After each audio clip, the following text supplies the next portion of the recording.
traitors, wasaliti, headstrong people, watu vichwa ngumu, haughty, watu ambao ni watukutu, lovers of pleasure, wale ambao wanapenda mambo ya raha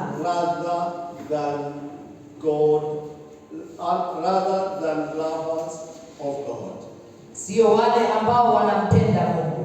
And these are the kind of scenario that is playing out there in the marketplace. Hao ndio watu ambao wako kule nje.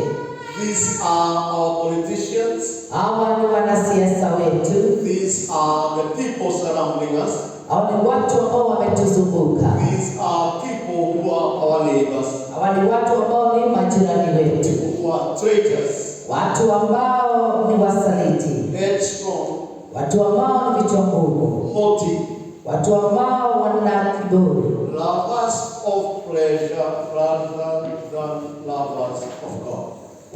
Wapenda raha kuliko kupenda Mungu. That kind of situation Na hali ya aina hiyo can be of no benefit to anybody. haiwezi kuwa ya msaada kwa yeyote yule.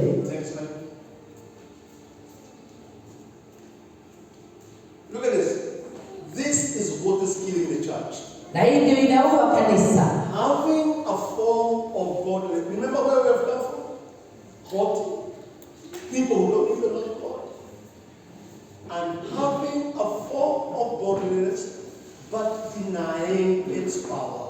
Watu walio na aina ya uungu lakini wanakataa nguvu zomo ndani And yao. this is what is happening to you. Na hii ndio inatendeka kwako.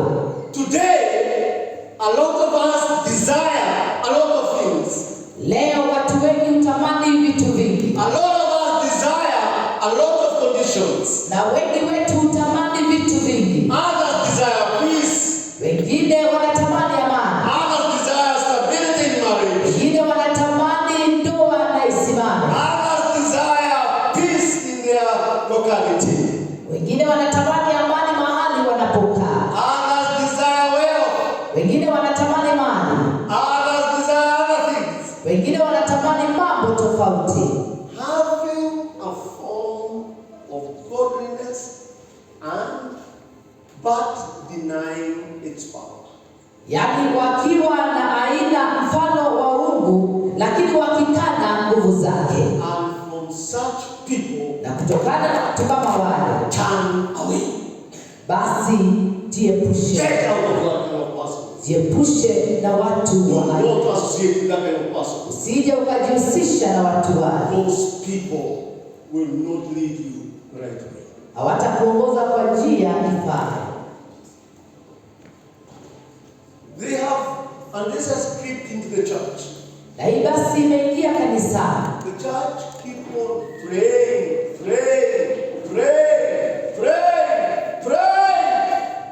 and no change. Kanisa linaendelea na kuomba pasi na mabadiliko. There is no change whatsoever. Hakuna mabadiliko vile vile. They have a form of godliness. Wako na aina ya uungu. We are religious. Yaani tumekuwa watu wa dini. We are religion people, oriented, religious people. Watu ambao ni watu wa dini. And we are not getting results. Na hatupati matokeo. If you ask, Japo utauliza. if you ask the church, Ukiuliza kanisa. turn up for prayer, they don't even come. Uliza kanisa kujeni maombi hautawapata. Why? Kwa nini? Because they do not have answered prayers. Kwa sababu maombi yao hayajajibiwa. Your prayers were answered every time you went before God, and every time your prayers were answered, you will come for every prayer meeting. Japo maombi yako yanajibiwa, kila wakati unaitana maombi ungekuwa unajitokeza pale kwenye maombi. We have formed a type of godliness. Yaani tumekuwa na aina ya uungu. And we are the people who are being told to be stayed away from. Na basi sisi wale watu ambao tunaambiwa tuepushane na sisi.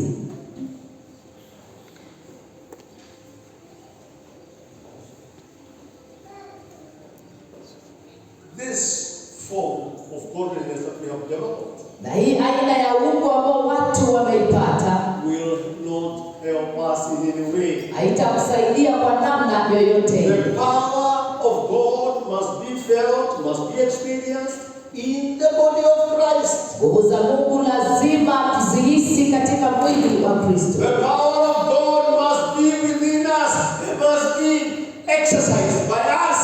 Nguvu za Mungu na ziwe nasi na zitendeshwe kazi na sisi. In this year, Katika mwaka huu you need to proclaim things, and whatever you say becomes. lazima utangaze mambo na yale utakayoyasema yatakuwa. But see, God Maana Mungu did not intend to create the man we have turned out to.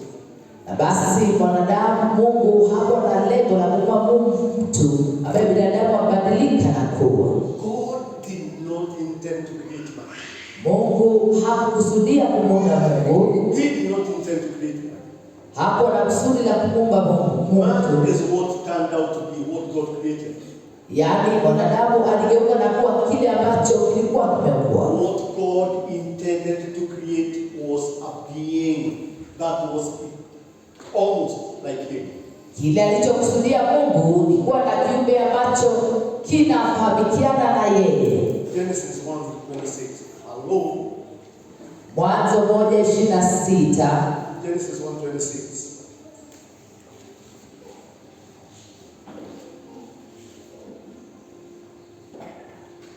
Look at this. Read this slowly. Don't read this in a hurry. What about it? Then God said, Naye Mungu akasema, look at that. Let us make.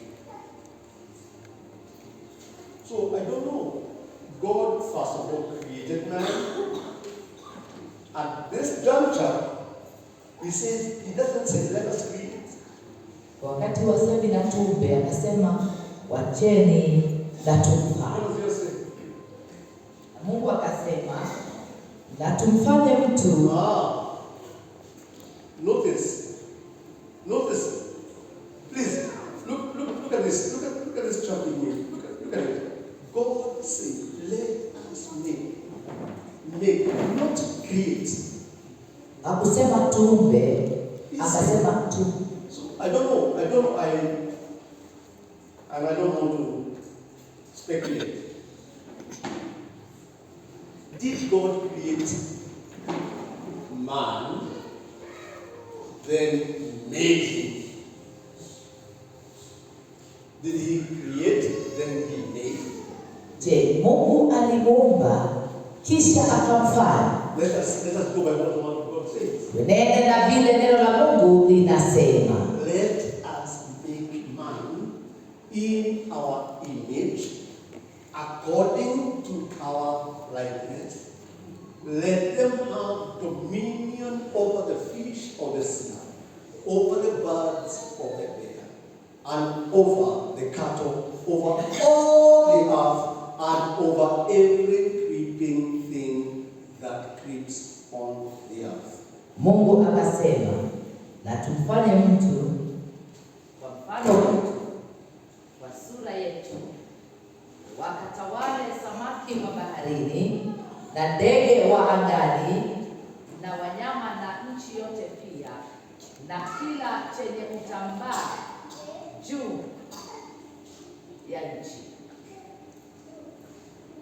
Mungu akamuumba mtu kwa mfano wake, kwa mfano wa Mungu alimuumba, mwanamume na mwanamke aliwaumba. Now notice this. Notice what God has done. He has made man. Listen very carefully. He has made man in his image to start with. Number two, he has made man in his likeness. Amemfanya mtu awe na sura yake, awe na mfano wake. And he has handed dominion over the man. Na ameweza kumpa ule utawala. And this is who you are. Na basi huyu ndiye uliye. A man in God's own likeness. Mtu aliye katika mfano wa Mungu mwenyewe. Sorry, a man in God's own image and in his likeness. Yaani mtu ambaye ana sura ya Mungu na ana mfano wa Mungu. What God wanted to create was actually a being. Ni kiumbe Exactly like him. kinachofanana na Mungu mwenyewe. But he had a body. Lakini kikawa na mwili. He wanted a being. Alikuwa anataka kiumbe Exactly like him. ambacho kinafanana na yeye. In ability. Kiwa na uwezo To do. wa kutenda. Exactly what he can do. Yaani kiwe na uwezo wa kutenda yale anayoyatenda mwenyewe. Exactly. Yaani moja kwa moja kitende. But Lakini to be in a bodily form. lakini kiwe na mwili. The challenge we have today Moto tulionayo siku ya leo is that we are always learning but never coming to the comprehension of the truth. Shida iliyopo ni kwamba tunaendelea na kusoma lakini hatufiki kile kiwango cha kuelewa. We are forever learning. Milele tunasoma, We are forever being taught. milele tunafundishwa, We are forever sitting under teachers. milele tunaketi chini ya walimu. We are forever listening to radios, television, internet, everything.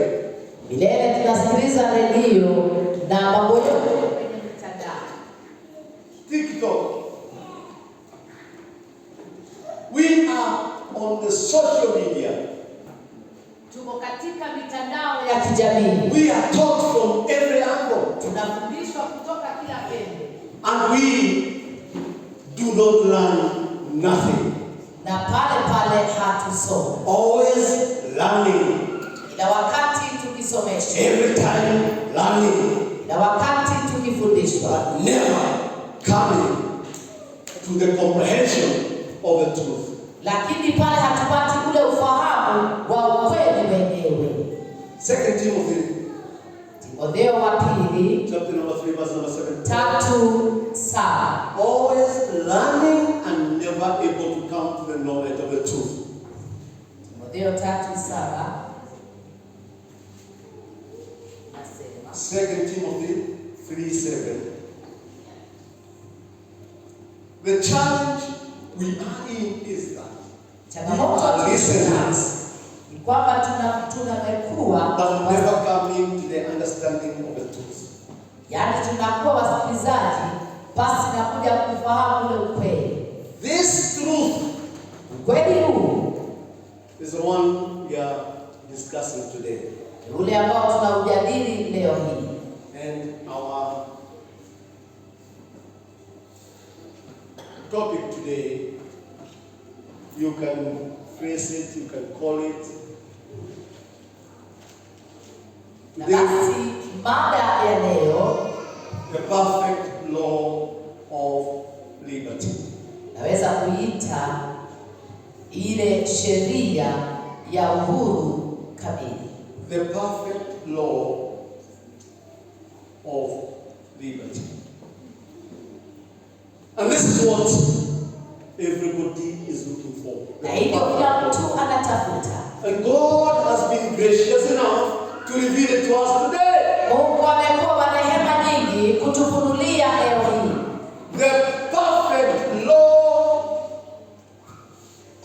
of liberty. Sheria kamili ya uhuru.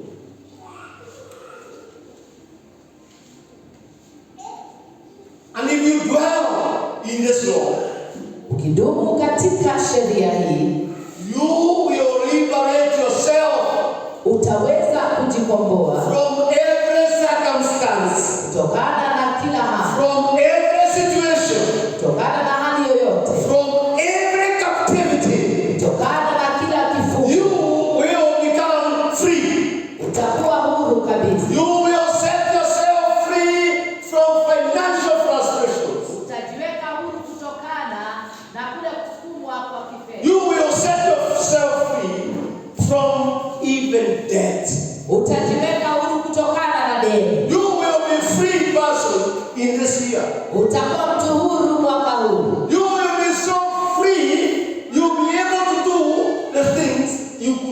not done ever in your life. Utakuwa huru ya kwamba utafanya yale mambo umeshindwa kuyafanya maishani mwako. You will be a free being. Utakuwa kiumbe huru. If you desist from always learning and never coming to the knowledge of the truth, basi ukiweza kujitoa katika kitu ya kusoma kila wakati, basi na kufahamu ule ukweli. Because listen to me very carefully. Kwa maana na unisikilize vizuri. We are always learning. Kila wakati. The time for learning has been extended beyond the intended time. Muda wa kusoma umesongeshwa kuliko muda uliopangiwa. You have extended it too long. Umeuendesha sana. You are a teacher, right? Naam. Do children dwell in one class forever? Je, watoto wanadumu katika darasa moja milele? La. What do they do? After time comes, baada ya kipindi wanasonga darasa lingine. We have overstayed in the learning dispensation.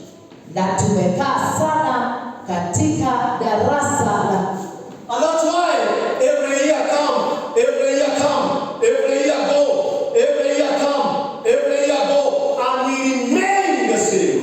Na basi mwaka nenda mwaka rudi unajipata mahala pa. This is the year that the Lord has proclaimed that if you do what you are hearing today, ndio mwaka Mungu ametangaza tafanya kile unachokisikia leo hii. It will not only transform you, it will revolutionize your life. Haitakubadilisha tu, lakini italeta mapinduzi maishani mwako. Being a doer of the word of God. Kwa kupitia kuwa mtendaji wa neno. So always learning and never able to come to the knowledge of the truth. Wakijifunza siku zote ili wasiweze kabisa kufikia ujuzi wa ukweli. After all, God did not intend to create a man. Nakwambia Mungu wako na kusudi la kuumba mwanadamu. He intended to create a being in his own image, in his own likeness. Alikusudia kuwa na kiumbe kilicho katika sura na mfano wake. And this is what must be understood by all. Hii basi ni lazima ieleweke na kila mtu. Because if you don't understand this, maana usipoelewa haya, you will join the class of always learning and never coming to the knowledge of the truth. You learn. You utaendelea kusoma na kusoma bila kupata ukweli kamili.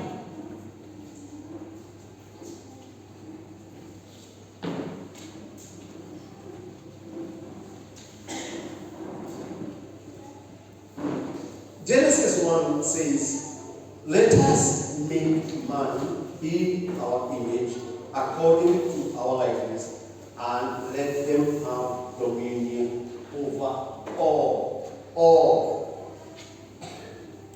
Na basi mwanzo nasema, Mungu akasema, na tumfanye mtu kwa mfano wetu, kwa sura yetu, wakawatawale samaki wa baharini, ndege wa angani, wanyama na nchi yote pia, na kila chenye kutambaa juu ya nchi. You have been given excessive facility.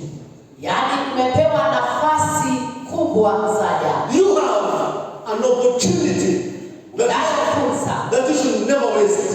Ambayo haufai kuichukulia hivi. You have a chance. Unayo nafasi In life katika maisha that is not comparable. ambayo haiwezi kulinganishwa. You have an opportunity. Unayo nafasi That if wasted, your life becomes of no profit to you. kwamba kama itatumika vibaya, basi upati faida maishani. God created a being that was identical to him. Mungu akaumba kiumbe kilichokuwa na mfano wake. Identical to God. Kile ambacho kinafanana kabisa na Mungu. But we are living so low. Lakini tuko chini sana. We are living so out of step. Yaani tunaishi chini ya kile alichokusudia Mungu. We are living so far from reality. Tuko mbali na maneno halisi. We are living so backwards. Tunaishi tukiwa nyuma zaidi. We are so down. Tuko chini sana. Because we don't understand our position. Maana hatuelewi nafasi yetu. One day, Siku moja when I was a young pastor, nikiwa mchungaji mchana, we used to come to church very late. kwa tunakuja kanisani tumechelewa. Very late. Our service starts here at 10 o'clock. Baada ikawa inaanza sana, But people still come late. lakini bado watu wakachelewa. So those days when I did, Zile siku nilichofanya, I was so angry with you nilikuwa nimekasirikia watu sana because of your coming late. kwa sababu ya kuchelewa kanisani. And I shared it with a brother. Na nikashiriki na ndugu. I told a brother, I am so angry today by the people. Akasema nimekasirika sana. Endapo ningekuwa na mchereti, I would stand there and whip everybody who is coming late. ningesimama pale na kila mtu kiboko kwa kuchelewa. The brother was wise. Na yule ndugu alikuwa na hekima. He told me, Akaniambia, you know, Bishop, some of these people come from very difficult situations. akaniambia, askofu, watu wengine kutoka katika hali ngumu sana. He told me, in fact, he used these words. He said that, remember, he asked me, did you have a shower this morning? I said, yes, I did. Alisa, wewe uliweza kuoga asubuhi ya leo? But Nikamwambia, this is one of the brothers I was supposed to be. wewe ni mmoja wapo ya ndugu ambaye nilifaa kumcharaza. Now he decided to whip me. Naye pia akanicharaza. He told me, Akaniambia, some of these people come from very difficult situations. watu wengine hapa hutoka katika mazingira magumu. Then he told me, Alafu akaniambia, even the shower you had in your house this morning, hata kule kuoga ulioga nyumbani. some of these people come from houses that have no shower. Watu wengine kutoka katika nyumba ambazo hazina shawa. Right then, right then, that thing hit me so badly. Hiyo jambo ikaniingia sana. It hit me so badly. Ikaniingia zaidi. I said, even if you come to church late, I will not ask you. Nasema hata ukichelewa kanisani sitakuuliza. But this is the moment to change. Lakini huu ndio wakati wa kubadilika. Therefore, you must stop coming to church late. Wacha kuchelewa kanisani. Because it is time to change. Maana ni wakati wa You kubadilika. know what the bishop is saying. Si ati askofu anasema. But now the word of God is telling us. Lakini neno la Mungu latuambia. And we must be doers. Lazima tuwe watendaji. Doers of the word. Watendaji wa neno. If you understand this, let us make man in our own. God wants your identity to be just like him. Mungu anataka kufanana na yeye. He also wants you to have his creative power. Anataka pia uwe na zile nguvu zake za uumbaji. Do you remember how the worlds were formed? Nakumbuka jinsi dunia iliumbwa. The worlds, those that we see, Hebrews, were formed through his word. Basi iliumbwa kupitia neno lake. The creative power of God Nguvu za uumbaji was in his word. zilikuwa katika neno lake. So he spoke and things began to become. Kati aliponena mambo yakaanza kutendeka. He spoke Akanena and things became. na vitu vikawa. This is what God wants you to become. Hivi ndivyo Mungu anataka ufanyike. God wants you to be like him in his power of creation. Mungu anataka ufanane na yeye katika nguvu za uumbaji. That is where you are similar to him. Hapo ndipo utajipata unafanana. That's what he intended to do. Hivyo ndivyo alikusudia. That is what his intentions were. Hayo ndiyo yalikuwa makusudio yake. To create being kutengeneza kiumbe who was exactly like him, ambaye alikuwa anafanana na yeye, but with a body, lakini awe na mwili, with this body. akiwa na mwili huu. But what happened? Lakini ni nini ilitendeka? The image was marred. Kile kiumbe kikaharibika. There was a problem, big problem. Kukawa na shida kubwa. A big issue here. Shida. And this is what we call the fall of mankind. Na hii ndio inaitwa kuanguka kwa mwanadamu. Where we disobeyed God and we were chased away from His presence. Mahali ambapo tulikosa kumtii Mungu na tukafukuzwa katika uwepo wake. Now, when God created man, wakati Mungu alimuumba mwanadamu, He intended man to have the same power, same ability, same everything as himself. alitarajia mtu awe na ule uwezo kama wake mwenyewe. And to make man so that he has the qualities of God, qualities of identity, qualities of creativity, and 3, to obtain results. Ili huyu mtu awe na ule uwezo wa kuumba, uwezo wa kufanana na Mungu, na mwishowe pawe na matokeo. So that this being that God created ili kiumbe hiki alichokiumba Mungu would still submit itself to the power of God, bado kingejisalibisha kwa nguvu za Mungu, because it is a creation of God. maana ni kiumbe cha Mungu. And this is what God intended to do. Na hii ndio Mungu alikusudia kufanya. The Bible gives us this, and you, Lord, in the beginning laid the foundations of the earth and the heavens, the works of your hands, Lord.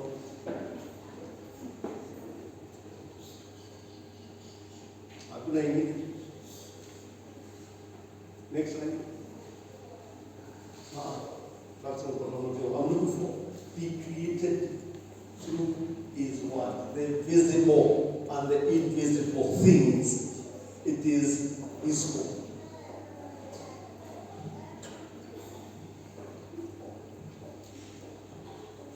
Anyway, look for that. We have to be identical to God in image. Lazima tufanane na Mungu katika mfano. We have to have the same creative power. Tuwe na zile nguvu za uumbaji. We have to obtain the same results Na tuweze kupata yale matokeo that comes from a powerful God. ambayo yanatoka kwa Mungu mwenye nguvu. You are not what you think you are. Wewe sio kile unafikiria ndio. You have been lied to for too long. Umedanganywa kwa muda mrefu. You are not who you think you are. Wewe sio vile unafikiria ulivyo. And today God wants to reveal who you are to yourself. Leo Mungu anataka kufunulia wewe ni nani kwako. Somebody say amen. Amen. I said somebody say amen. God wants to reveal yourself to you. Mungu anataka kufunulia wewe kwako mwenyewe. He wants to begin to tell you who you are. Anataka kwanza kukwambia wewe ni nani. If you look at Jeremiah chapter number 18, verse number 1 to 3. Ukiangalia Yeremia 18, Jeremiah 18, verse number 1 to 3.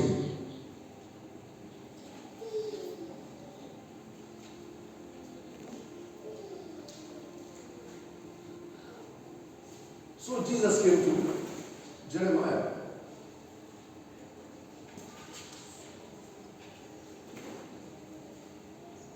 Who is the one?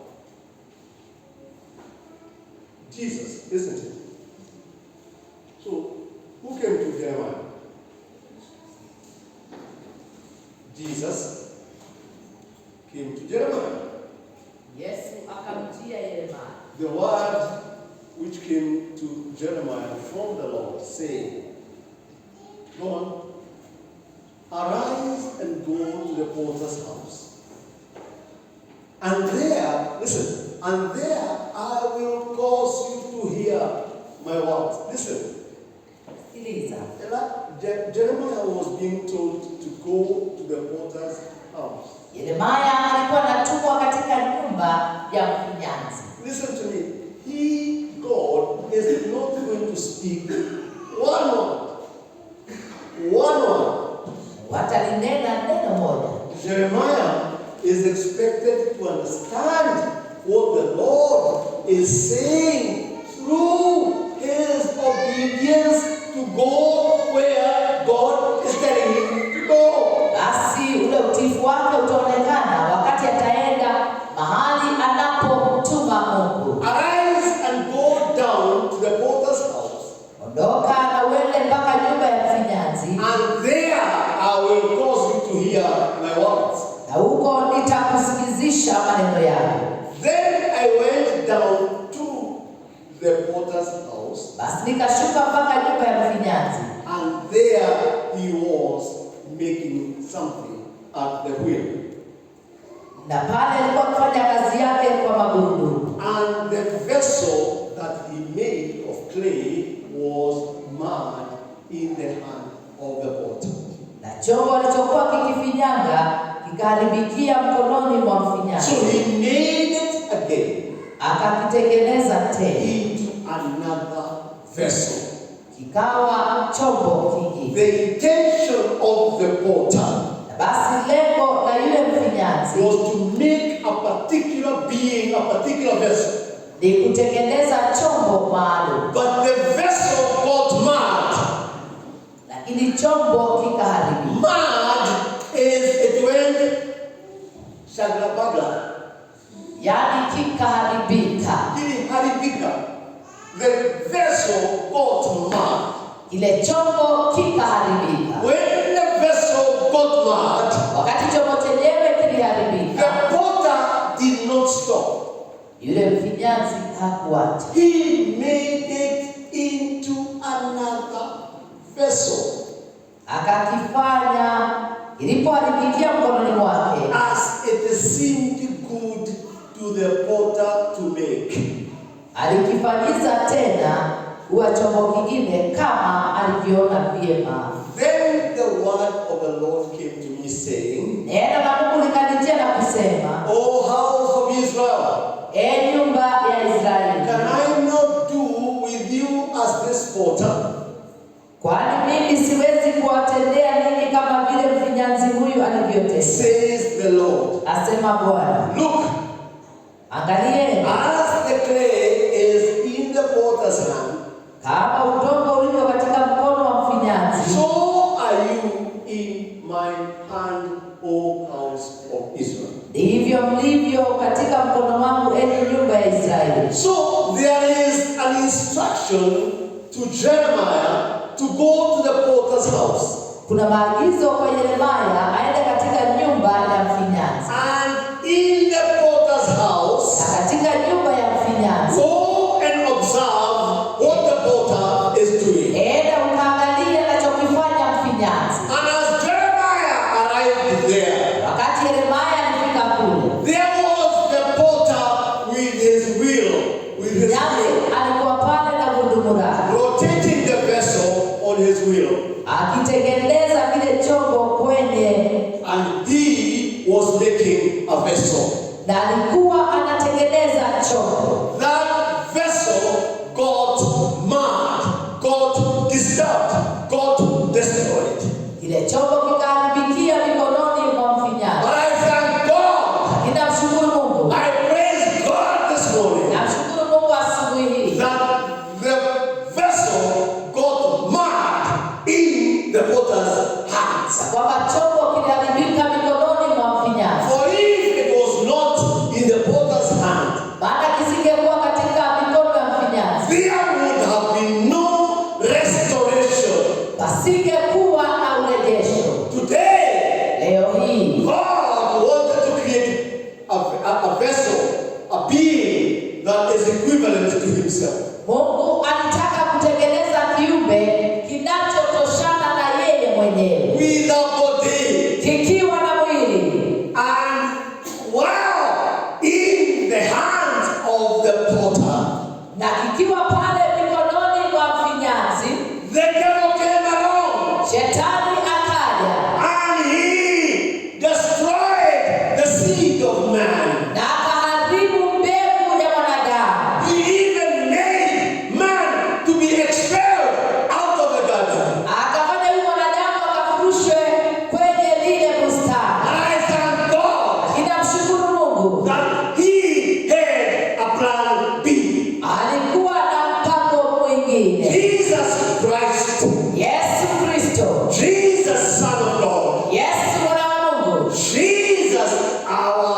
Savior, Yesu mwokozi wetu, when the vessel got mad, wakati chombo kiliharibika, he swung into action. akaingia kazini. He became the person, the vessel he became. Akafanyika chombo alichofanyika. And he represented the original vessel that God wanted on the earth. Akaashiria kile chombo halisi alichokitaka Mungu hapa duniani. So he came. He died on the cross. Akafa msalabani. He shed his precious blood. Akamwaga damu yake ya thamani. He became sin on my behalf. Akafanyika dhambi kwa niaba yangu. So the vessel that was mad in the potter's hand Chombo kilichoharibika mikononi mwa mfinyanzi became now another vessel. kikafanyika chombo kingine. Is somebody hearing what I'm saying? Are you hearing me? Unanisikia? The vessel became another vessel. Chombo kikawa chombo kingine. That is who you are. Wewe ndiye huyo. Now you are the renewed vessel. Wewe ni chombo kilichofanywa upya. You are not that original vessel that was mad. Wewe sio kile chombo cha asili kilichoharibika. You are not that vessel. Wewe sio kile chombo. You are in Christ. Wewe uko katika Kristo. And if you are in Christ, Na kama uko katika Kristo, you are a new creature. wewe ni kiumbe kipya. Somebody say amen at least. Tuaseme amina. 2 Corinthians 5:17. Korintho wa pili 5:17. So we see the vessel kikiharibika katika mikono ya nyanzi. Mmenielewa ama nirudie? Have you understood? That the vessel got mad in the hands of the potter. 2 Corinthians 5:17. Wakorintho wa pili 5:17. Therefore, if anyone is in Christ, Hata hivyo kama mtu akiwa ndani ya Kristo, he is a new creation. amekuwa kiumbe kipya. This is the creation God intended in the beginning. This creation happens to be you. Na hiki kiumbe ni wewe. So now you cannot any longer walk in defeat. You cannot. Huwezi ukatembea katika kushindwa. You will not walk in defeat anymore. Utatembea katika kushindwa. Somebody say amen. Tuaseme amina. Somebody say amen. Amen. Listen to me, church of God. Sikilizeni kanisa la Mungu. You are in Christ. Wewe uko katika Kristo. The moment you are in Christ, you vacate being that vessel that was mad. Ukiwa katika Kristo unaacha kuwa kile chombo kilichoharibika. That vessel that was mad Chombo kilichoharibika becomes a vessel. What they kind of inakuwa chombo ambacho kiko na uko. But now, Lakini sasa if anyone is in Christ, yeyote yule akiwa ndani ya Kristo has now become the vessel that God wanted in His image, in His likeness. anakuwa kile chombo ambacho Mungu alikusudia kiwe katika sura na mfano wake. Those who are in Christ, Walio ndani ya Kristo, this is a new vessel. hiki ni chombo kipya. This is a vessel God wanted to Hiki create. ni chombo alichotaka kuumba Mungu. Yes, the enemy mad, the first one. Na cha kwanza kiliharibika. Because you see what the enemy did.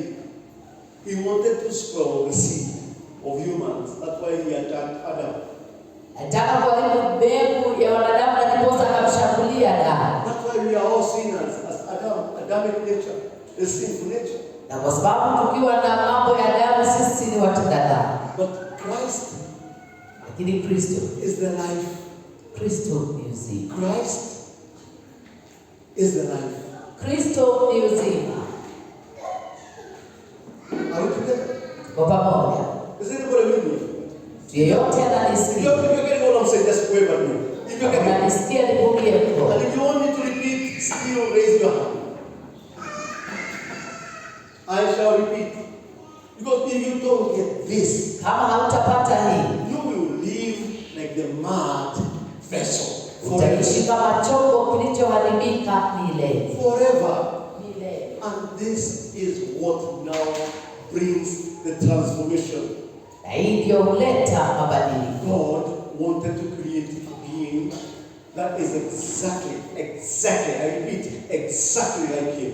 Alitaka kutengeneza kiumbe ambacho kinafanana na yeye kabisa. That's what He wanted to do. Hivyo ndivyo alivyotaka. But Jeremiah tells us Yeremia anatuambia that when in the process of the potter putting up a vessel, the vessel got mad.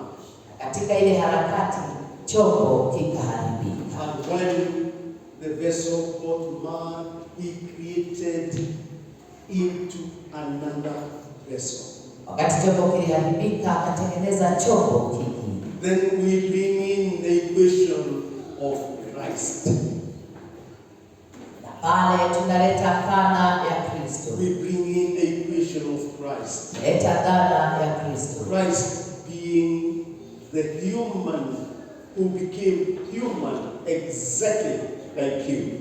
Yaani Kristo ambaye alifanyika mtu akawa kama wewe. When He became like you, Wakati alikuwa kama wewe, He did what God wanted done by the vessel He had created originally. akafanya kile alichokusudia kifanywe na chombo alichokiumba kule mwanzo. Now, if anyone is in Christ Jesus, Yeyote yule akiwa ndani ya Kristo, the Word of God tells us He is a new creation. yeye ni kiumbe kipya. This is the creation God wanted to create. Na hii ndicho kiumbe alichotaka kukitengeneza. And now you can walk in victory. Sasa unaweza tembea katika ushindi. Now you can walk in total victory. Sasa unatembea katika ushindi. You can walk in the image of God. Unaweza tembea katika maumbile ya Mungu. You can live Unaweza kuishi in His image. ukiwa katika kiumbe chake. You can be. Unaweza kuwa. And you can make things become.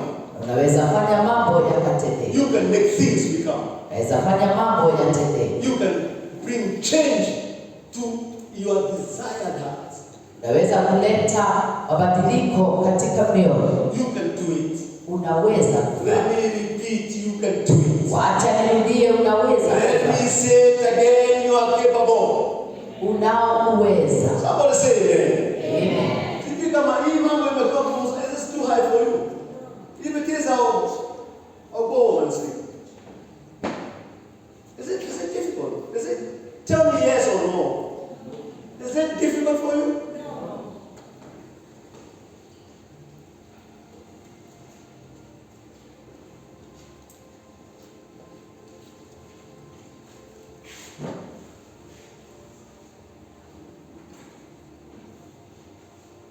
The intended creation was restored when Christ died on the cross. Kiumbe ambacho Mungu alikikusudia kilirejeshwa baada ya kufa kwa Kristo. And when He died on the cross, Wakati alikufa msalabani, He now brought us to this scenario here. akatuleta mahala hapa. He brought us, I can do all things through Christ who strengthens me. It is Christ who gives me the ability. Akatuletea ile hali ya kutiwa nguvu. It is Christ who gives us the ability. Ni Kristo anayetupa uwezo. I can do all things. Naweza kuyafanya yote. Now I want to say all means all. Na yote ni kumaanisha ni yote. I can do all things Naweza kufanya mambo yote through Christ who strengthens me. kupitia Kristo anitiaye. Why are we not doing all things? Kwa nini hatufanyi mambo yote? It is because we operate as the old vessel. Kwa sababu tunafanya kazi kama vyombo vya zamani. We are operating in the old vessel. Natenda kazi kama vyombo vya zamani. We Tunaishi kama vyombo vya kale. We think like the old vessel. Tunafikiria kama vyombo vya zamani. We have not internalized our thinking. Hatujafikiria kuwaza kwetu. We have not internalized who we are. Hatujafikiria sisi ni nani. We have not internalized our position in God. Hatujafikiria sana nafasi yetu katika Mungu. We are always hearing and never doing. Tunasikia tu lakini hatutendi. Always hearing and never coming to the knowledge of the truth. Yaani kusikia lakini hatufikii ule ufahamu. John chapter number 15, verse number 5. Yohana 15. Sorry, John chapter number 5.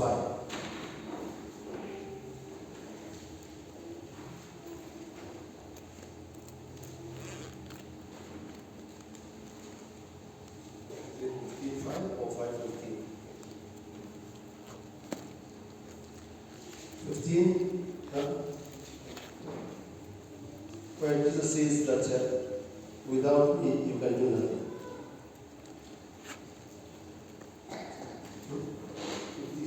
15:5. Yes, John 15:5. Look at this. I am the vine. Listen. So you have to be attached. Basi nasema mimi ni mzabibu. You must be in the vine. Lazima uwe ndani ya mzabibu. You are the branches. Branches spring off from the vine. Matawi kutoka kwenye mzabibu. He who abides in me. Now, the word abide. Neno kudumu Is believe. Sorry, is hear, believe, and act. ni kusikie na utende.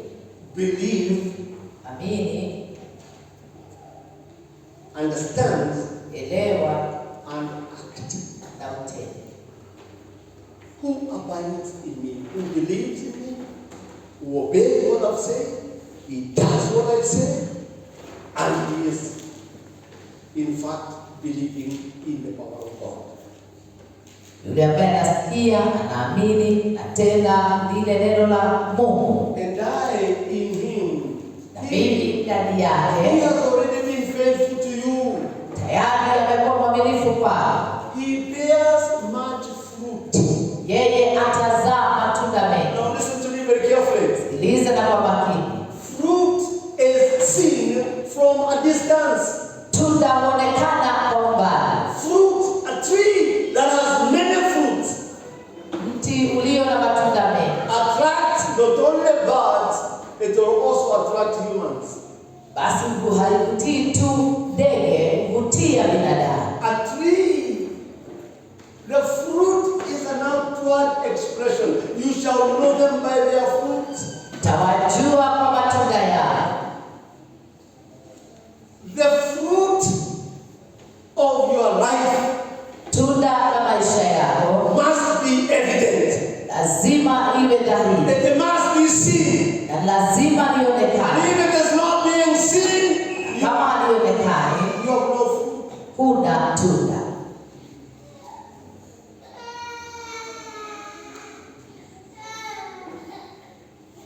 You have no fruit. Basi huna tunda. For without me, you can do nothing. Maana bila mimi huwezi ukafanya lolote. This now brings us back to them that are in Christ. Inatuleta katika wale walio ndani ya Kristo.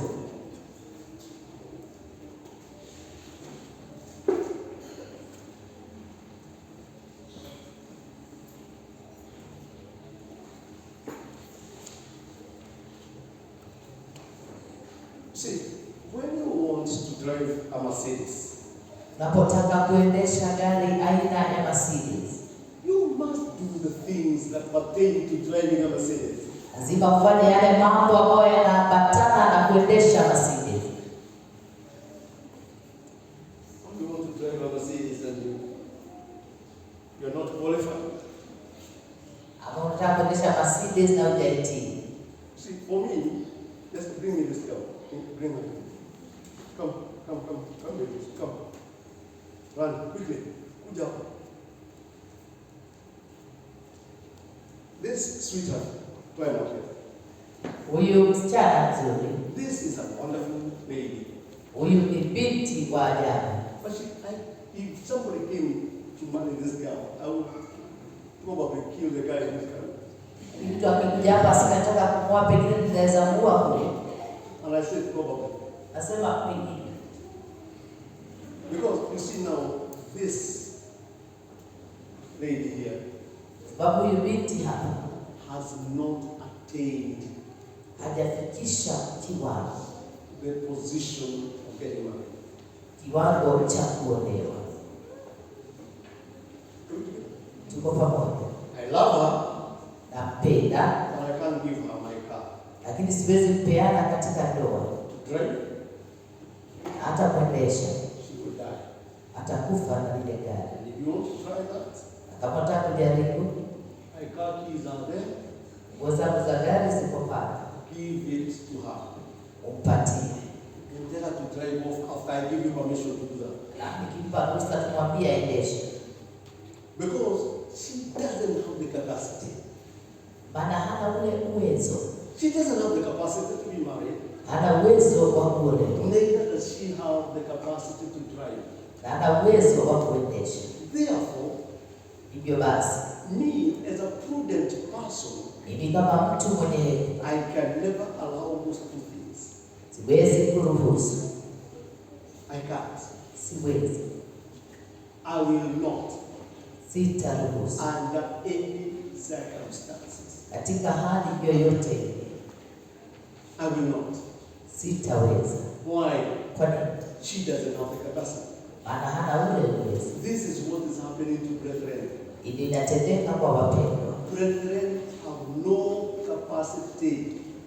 Wapendwa hawana uwezo. And yet they want things done to them. Wanataka mambo yafanyike kwao. Now what does she have to do?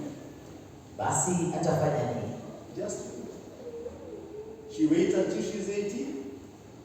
Agoje hadi awe miaka 18. She gets a driving license. Apate cheti cha kuendesha gari. She waits until she's 24 after university. Agoje baada ameenda chuo kikuu na kukamilisha.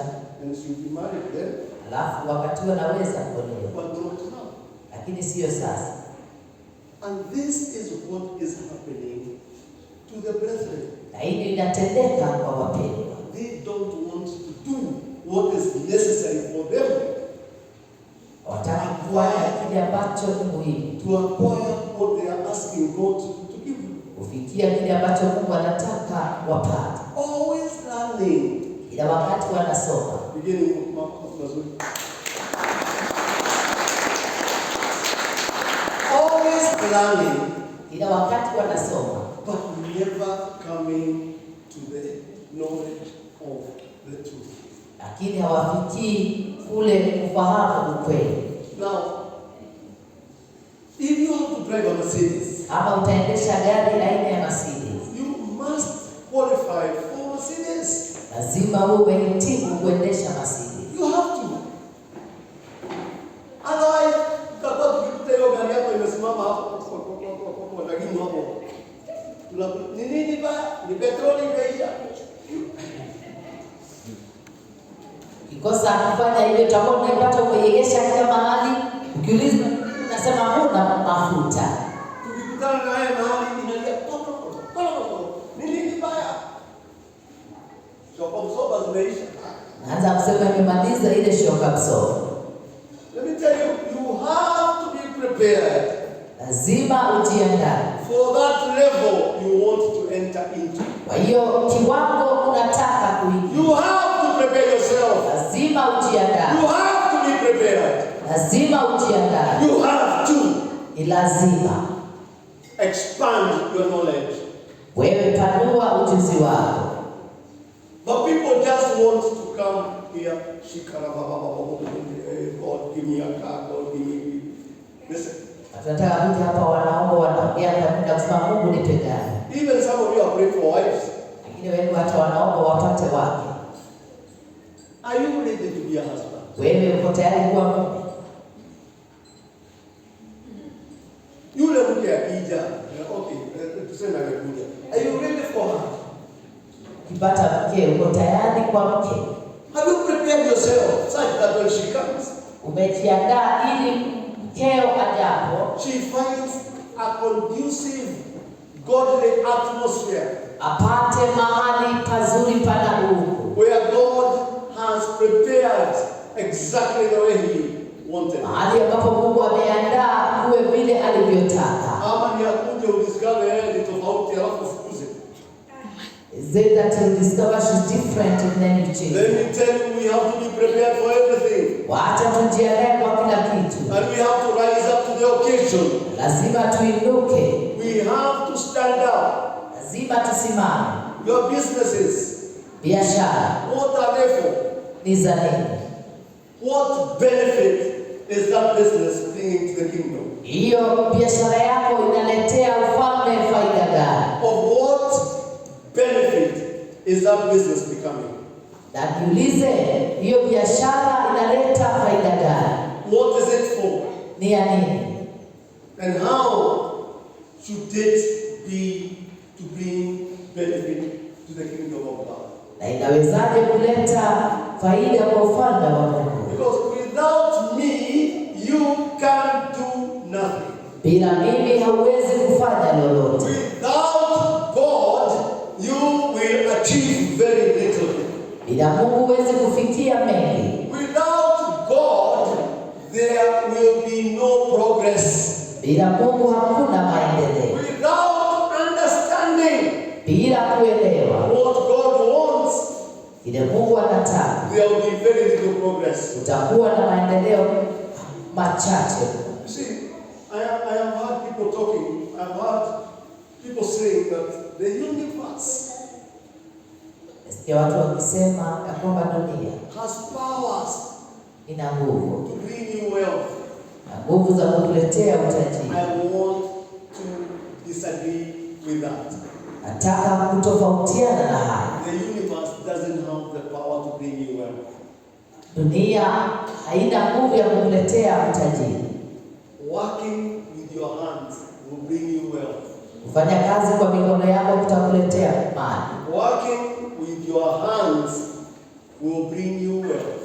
Kufanya kazi kwa mikono yako kutakutajirisha. And not only working with your hands, Na sio kufanya kazi kwa miguu yako, kwa mikono there yako. are other requirements that can bring you wealth. Kuna mambo mengine yanaweza kukuletea utajiri. When you work with your hands, Unapofanya kazi kwa mikono yako, you must remember.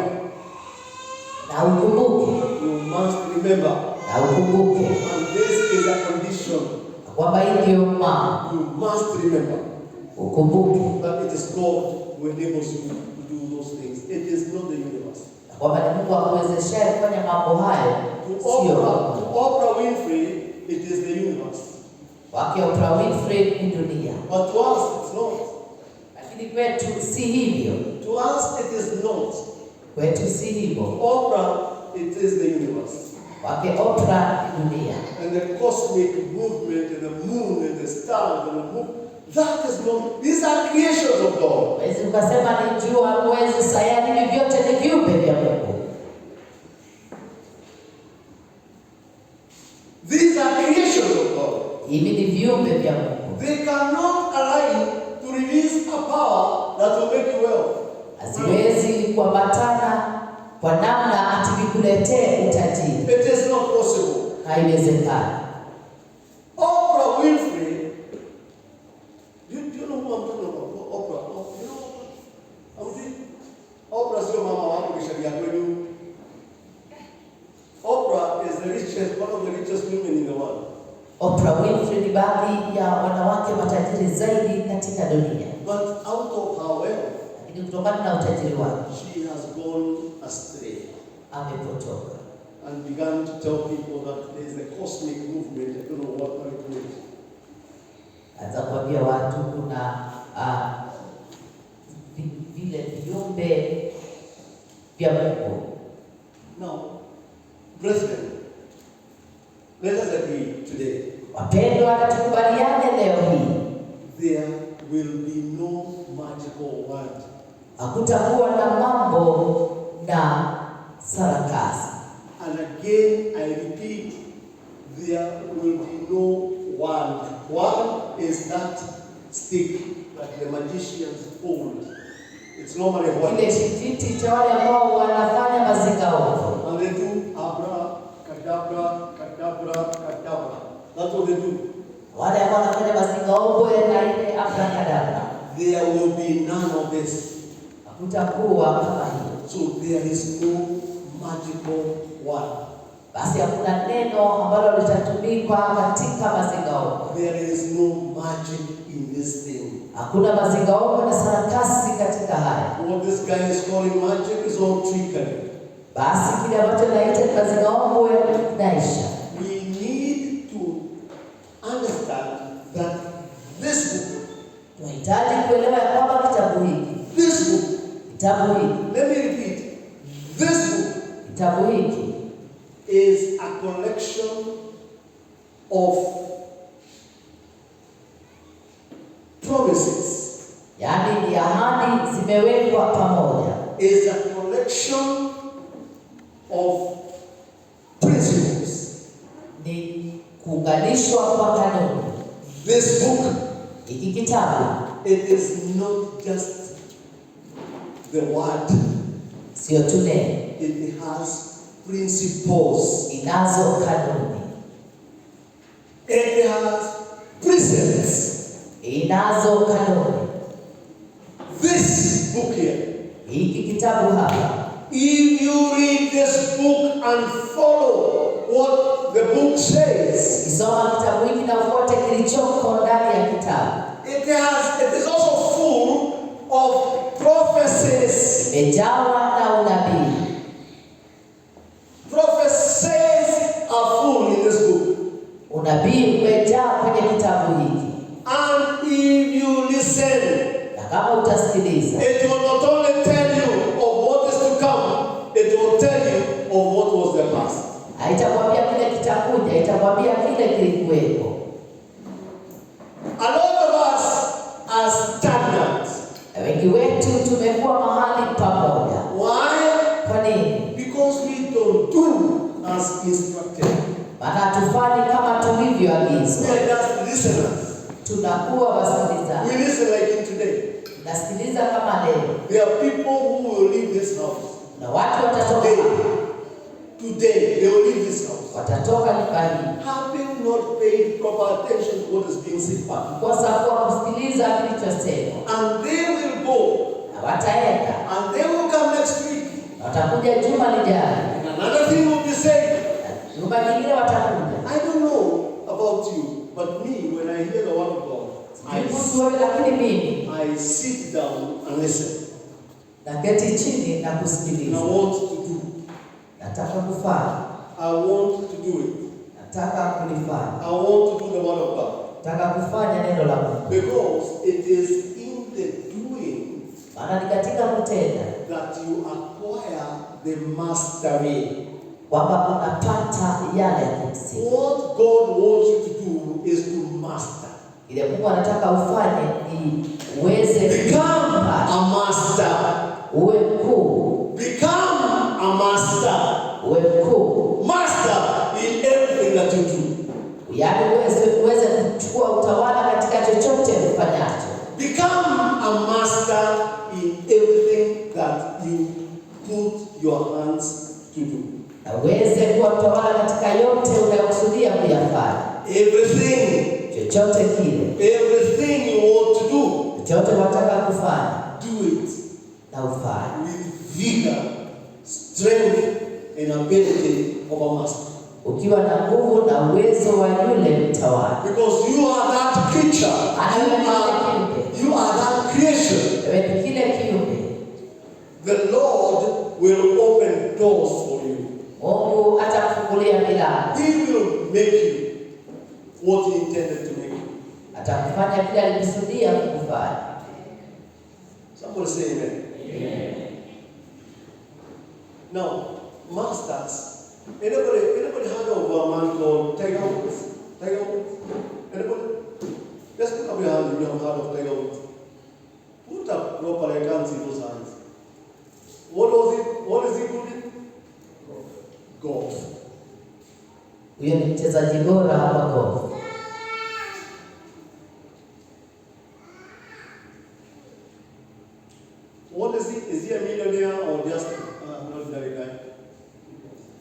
millionaire. You know why? He has mastered that swing.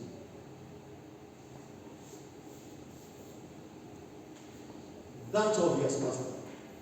Hiyo tu ndio anajua. That's it. What have you mastered? What have you mastered? What have you mastered of? What can you say? I am a master. Ninaweza kusema hii ndio najua. What is it? Nini hiyo? That you have mastered. Ambayo unajua. I opened my social media account yesterday. Nilifungua mtandao au ukurasa wangu wa mtandao. There was a woman there whistling. Kulikuwa na mama mmoja pale alikuwa anapiga binti. Even me, I cannot do it.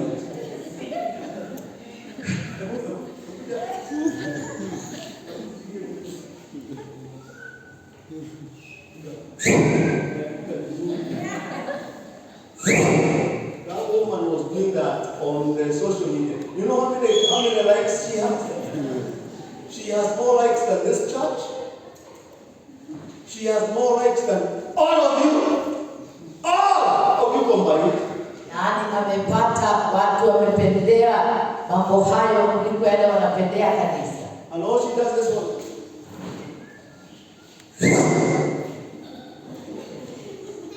I can't do it myself.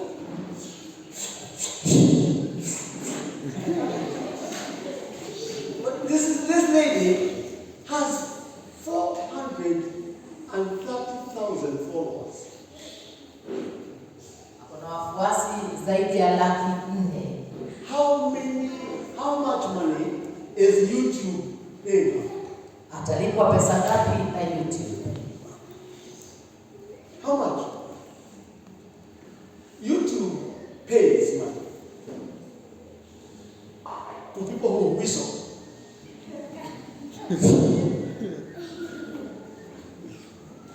This lady is making millions of shillings. If you have 400,000 followers in YouTube,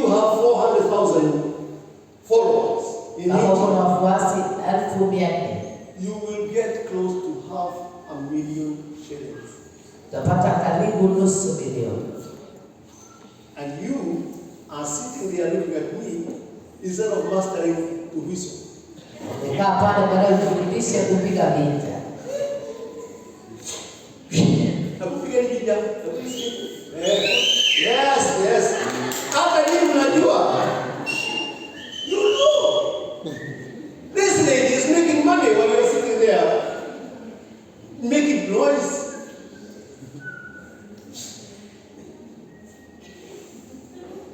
Huyu dada anatengeneza pesa ukiwa umeketi pale.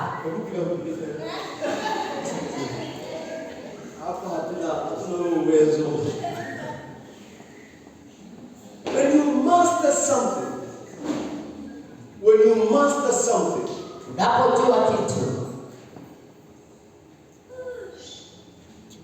that thing begins to earn. hilo jambo linaanza kupatia pesa. I cook a lot myself. Mwenyewe napenda kupika. You know why I cook? Najua kwa nini napika. Calling you.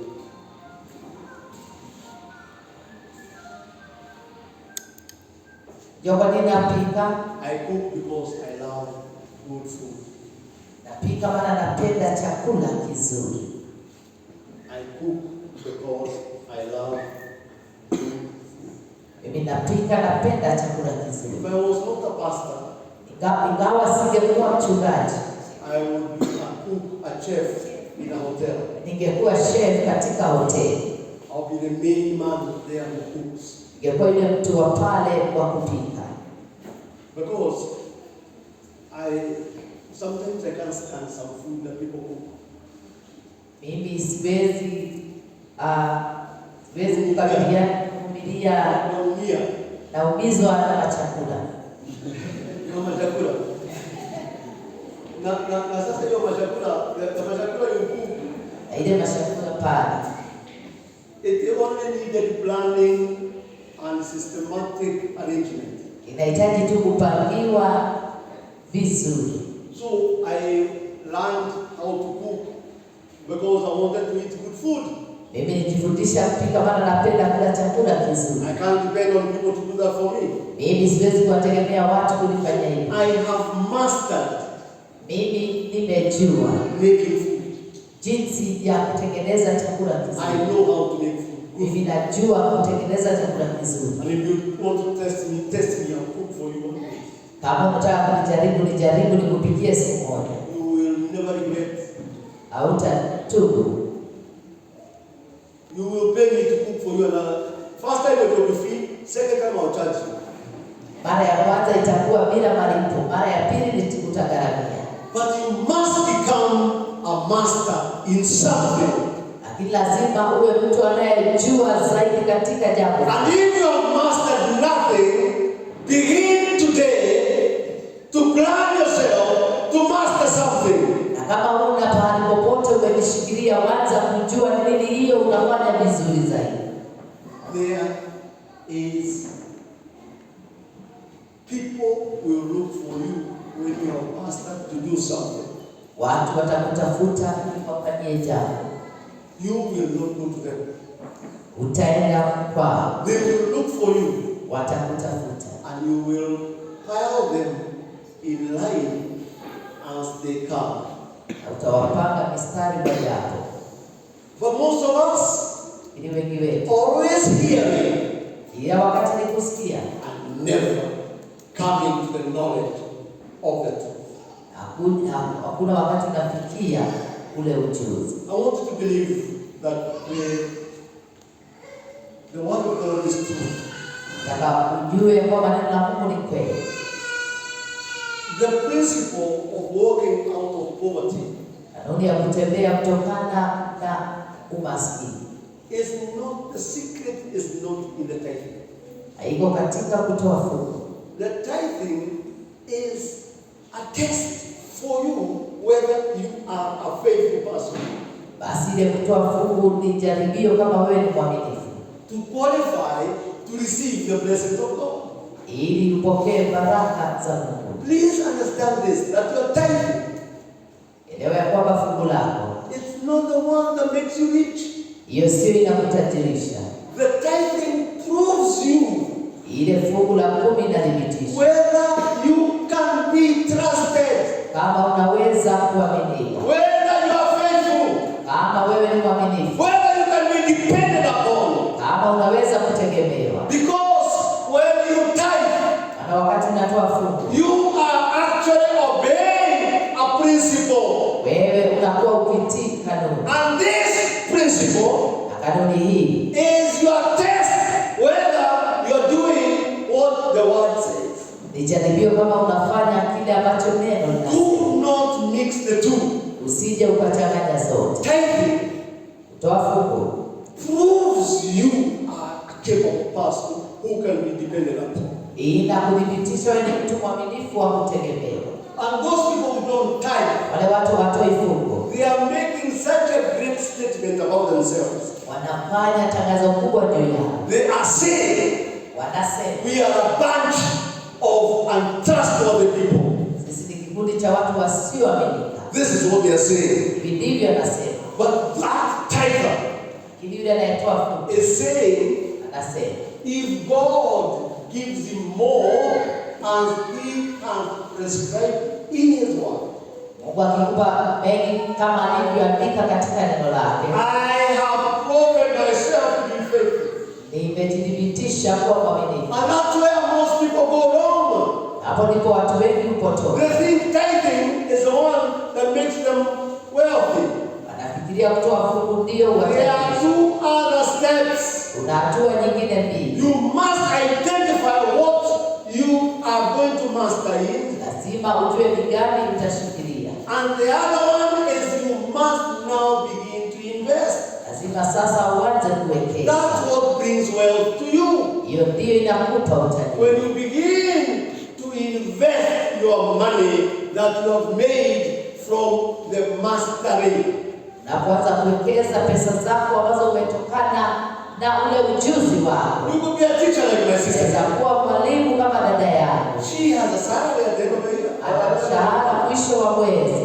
And when she brings her tithe in the house, na wakati analeta fungu katika nyumba ya Bwana, all God is saying to her, ile Mungu anamwambia, you are my faithful servant. wewe mtumishi wangu mwaminifu. Opportunities and doors begin to open for her. Milango na nafasi hufunguka. Because it is not Oprah's issue that will make us wealthy. Sababu sio mambo ya Oprah itakayotutajirisha. It is adherence to the word of God and doing the word of God. Kushikilia neno la Mungu na kulitenda.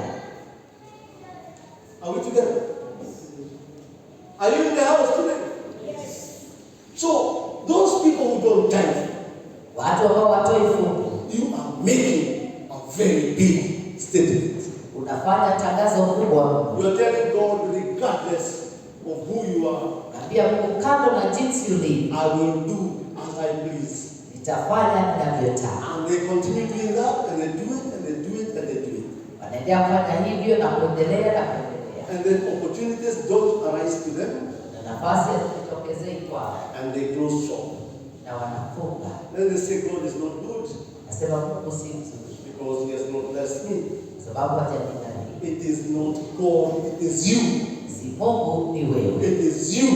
Ni wewe. Who have not been obedient to principles. Ambaye hujatii kanuni. Principles. Kanuni. And statutes that guide and control wealthy people. Kanuni ambazo zinatawala watu matajiri. Wealthy people invest first. Watu ambao ni matajiri huwekeza kwanza. They invest first. Wanawekeza kwanza. Before they eat. Kabla ya kula. Poor people eat first. Watu maskini hula kwanza. Before they invest. Kabla ya kuwekeza. If I give you 100 shillings. Nikikupa shilingi 100. Come over here.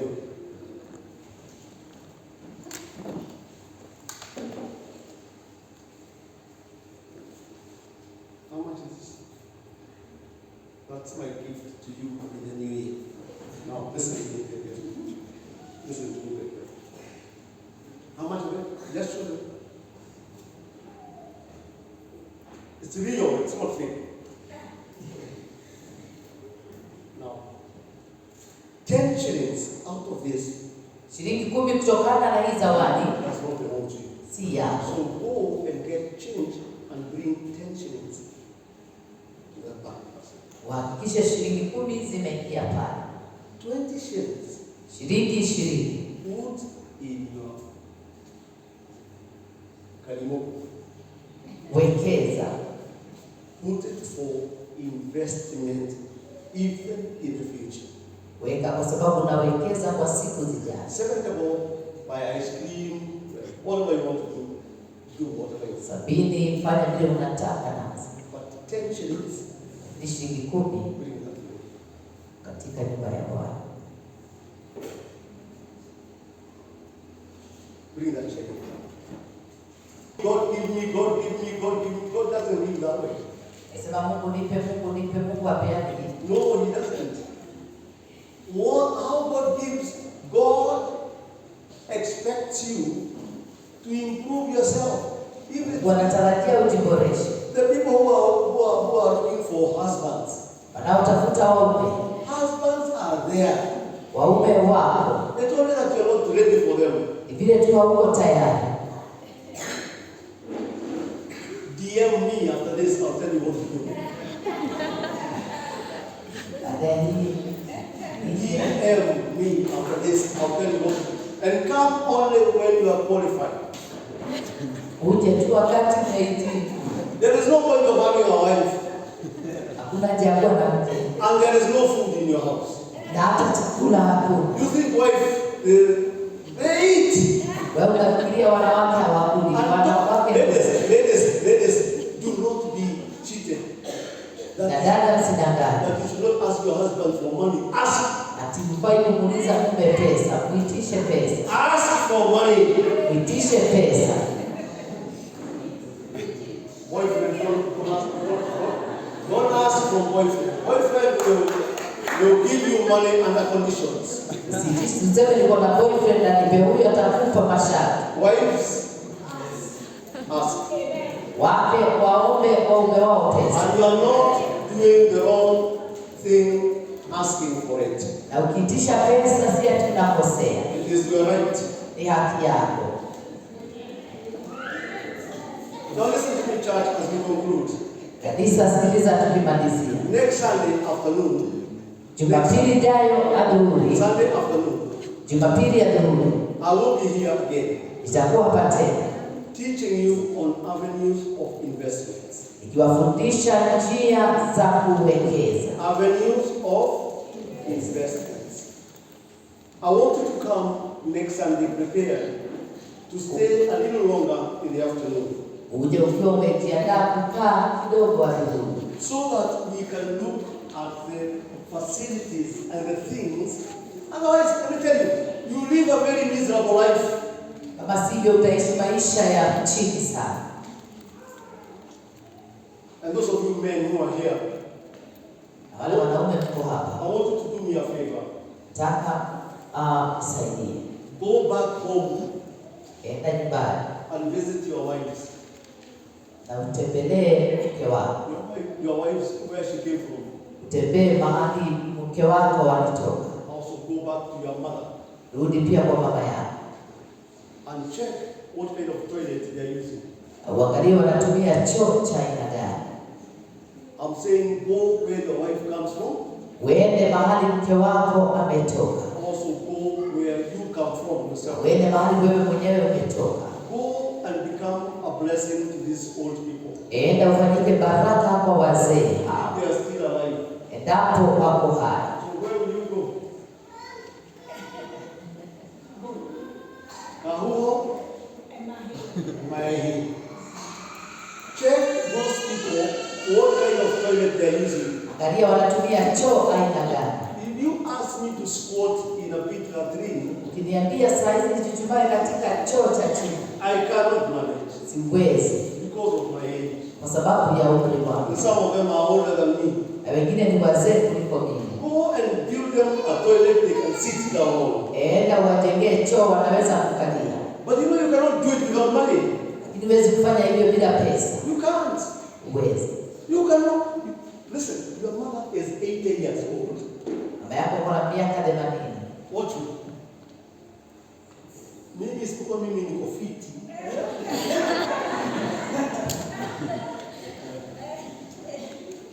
Mimi niko sawa. By the way, I exercise every day. Mimi hufanyisha viungo vyangu kazi kila siku. Except some other than yourself. Sio mwingine ni wewe. Say, I am the vessel. Mimi ni chombo. Say, Christ has made me the vessel. Kristo amenifanya chombo. Christ has made me the vessel. Kristo amenifanya chombo.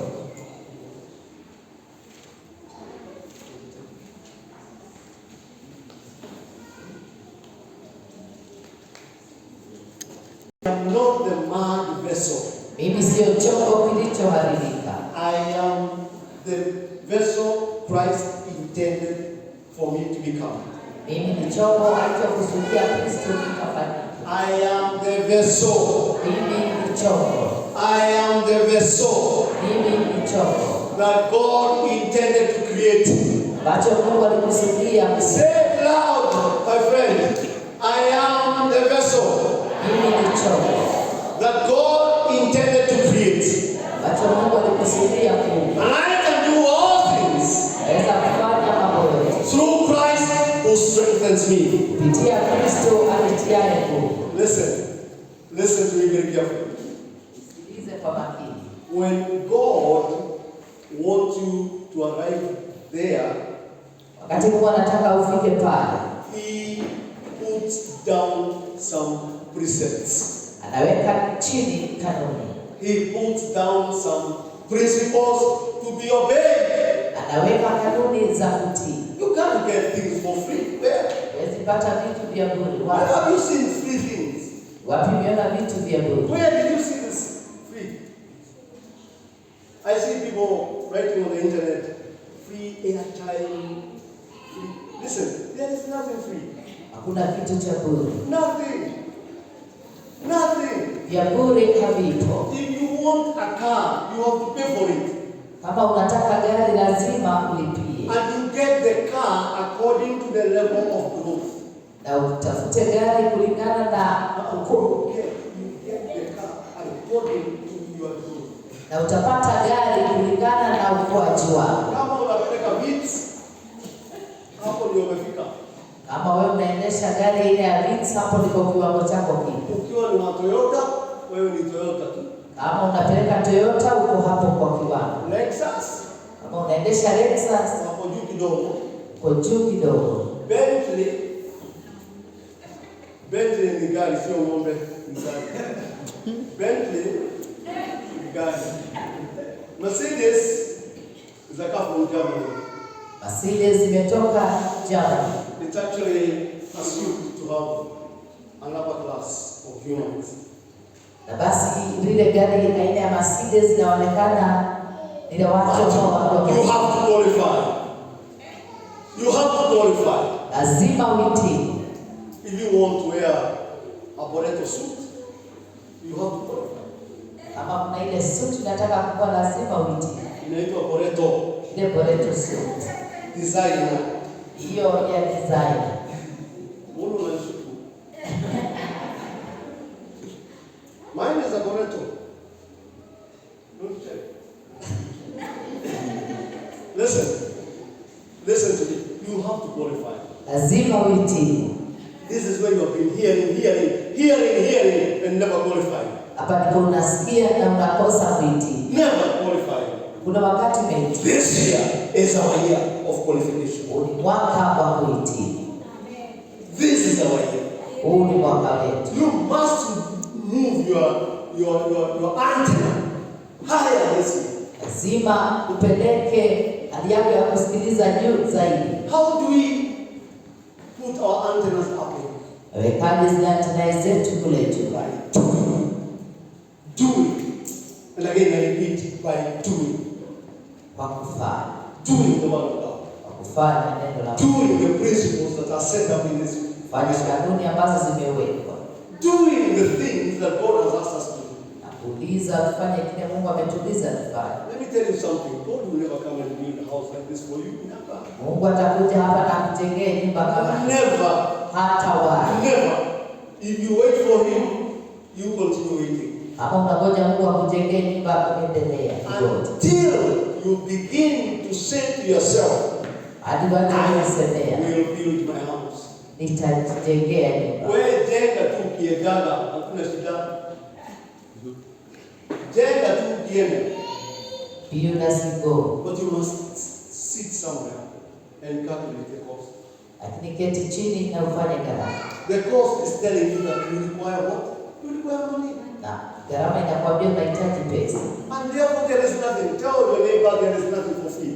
Hakuna kitu cha bure. Tell your neighbor you have been waiting for free things for too long. Umegoja vya bwerere kwa muda mrefu. And the people continue waiting and they will wait and they will wait. There will be no free things. Watu wanangoja vya bwerere lakini utangoja havipo. You know, somebody came here and spoiled us and put us in a jail kind of a thing. Na mtu alikuja akatuweka katika gereza yake. And he came and told us Akatuambia that to be with God you must be poor. na kwamba uwe na Mungu lazima uwe maskini. And to love God you must have poor. Ati upende Mungu lazima uwe na umaskini. I refuse that. That is not in the Bible. Huo sio mpango. It's not in the Bible. Haiko kwenye Biblia. It's not in the Word of God. Haiko katika neno. It's not one of the principles. Sio moja ya kanuni zao. Neither is it a principle or a precept. Sio kanuni. You cannot. Let me tell you, poor people are not listened. Watu maskini hawasikilizi. I was invited last week to a carbon units. The carbon. You are aware of all these carbon units? They are being paid. Like these trees in our compound here. We can be paid some dollars. Kama sasa kuna miti hapa tunaweza kulipwa. Now, I went to that meeting last week. Kaenda mkutano huo wiki iliyopita. We had a big panel, kulikuwa na watu wengi. One of the guys who is calling me here is one of those guys. Mmoja wa mtu ambaye anipigia ni mmoja wa watu hao. Now, in that forum, katika mahali pale, we were different farmers, people, guys who are just around here, Kikuyu, people, indigenous people who live here. Watu wa aina zote. And you know, that guy, our presenter, kept on asking me questions. Na yule aliyekuwa akiendeleza mjadala akawa ananiuliza maswali. I asked myself, why is he not asking the others? Kajuzi, na kwa nini huyu mtu aulizi wengine maswali? Why only Bishop is the one who is going to ask the Bishop? Unasemaje hapa Bishop? Unatakaje hapa? Nikajua mimi nitajibu. That's when I knew I'm a rich person. Yeah, kwa sababu wale maskini hawaulizani maswali. Because the poor are never asked questions. They have no opinion to offer. And even if they do, hawana wazo la kutoa. it is not considered. Hata kama wanalo halitachukuliwa. It is the word of God. Neno la Mungu. Poor people are never considered anywhere. Maskini hawachukuliwi popote. They cannot be considered because they have no opinion, they have no say, they have no ability. Hawana uwezo, hawana la kusema. So we must improve our ability. Lazima tuboreshe uwezo wetu. We must rise up. Na basi tuinuke. We must go to the next level. Tuende katika kiwango kingine. We must stop stationary parking there. Waache kusimama mahali pamoja.